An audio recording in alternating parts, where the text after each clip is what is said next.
99% of the people out there do not do this. You have to validate your emails before you send them.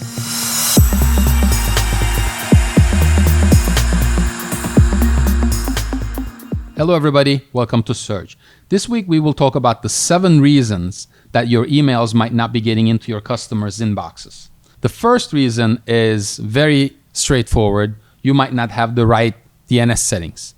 DNS setting mean that you have to have records like a DMARC record on your name servers, on your DNS settings, because if you don't have that record, then the ISP that you're sending the email out of, or the ISP that's receiving the email, might not be validating your credentials to know that you're actually a legitimate sender of that email. And you probably know this, we get a lot of spam emails. Everybody gets spam emails. Sometimes you'll get an email and it's gonna say your name and your email. And it's impossible. You can't get an email from yourself. Those are people that are trying to con the system, and ISPs try to address that by sending that kind of email into spam. So you gotta make sure that your DNS settings are right. Number 2 is if you're sending a lot of email, thousands of emails, it's better that you do not use your primary domain name for your company and you use what we call a burner domain or a secondary domain. So why do we suggest this, Joe? Because like you said, if you're sending a vast majority of emails, and let's say you're not following best practice, and now all of a sudden your email addresses or your emails that you're sending out start entering the spam folder, your domain name will now get blacklisted. So you won't be able to conduct business Correct. from your primary domain name for your company. Yep. So that's why we say if you're going to send, the number I think is around, I would say 10,000 emails monthly. If you're going to send more than 10,000 emails monthly, don't use your primary domain name. If you have to use your primary domain name for your company, you better warm up that email account or that IP.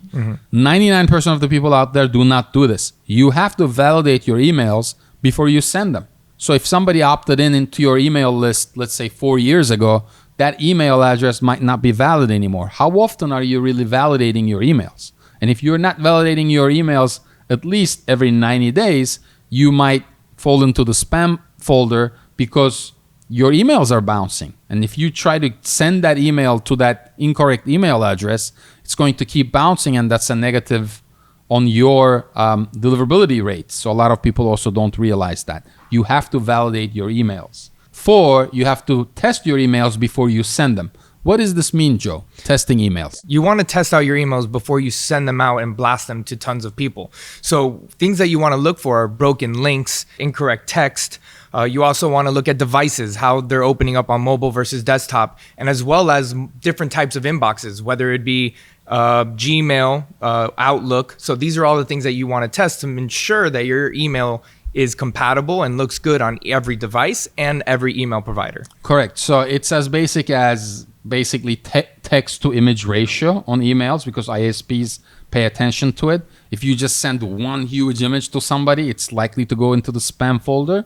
And it's as advanced as the UX and UI elements on that email that push conversions. And ISPs pay attention to that kind of metric as well. Number 5 is you have to do drip. If you're trying to get a response from somebody, a lot of people send one-off emails, like one-off specials. Here's a 5% discount, come buy from our website. And that doesn't really work. You have to have follow-ups. You have to have drips. So if you're using email for lead generation, you have to have at least an initial email and 3 follow-ups. If you're using it for e-commerce purposes, there are tools out there that will help you with that nurture process.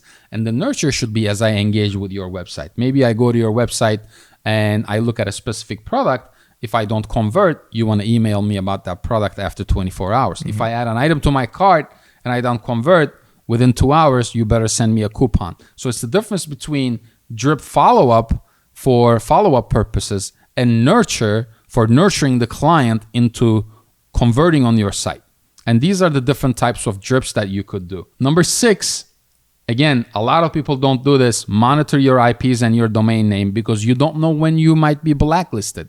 You might send one email to a customer and they mark it as spam.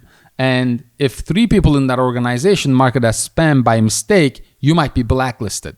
So you have to continuously monitor your IPs and your domain name to make sure that you're not blacklisted. MX Toolbox is a free service that you could use for this. We use the paid version, obviously. There are other tools that look at more advanced capabilities, but you have to monitor your IPs and your domain names. And the last one is controlling your own IPs, your own sending structure. What do we mean by this, Joe? Control your own send. Controlling your own sending IP means having full control over your IP at which your emails are getting sent from. So if you're using a tool like MailChimp or Constant Contact, you don't have a dedicated IP. You're actually sharing that with tons of other users that are using that same platform. And you're sending from their IPs. Correct. You're not controlling your own IP. Correct. So it's very rare that you'll come into a situation where someone else sending from that IP will get blacklisted and then that'll have a negative effect on you. However, it is a possibility. So you always want to try to set up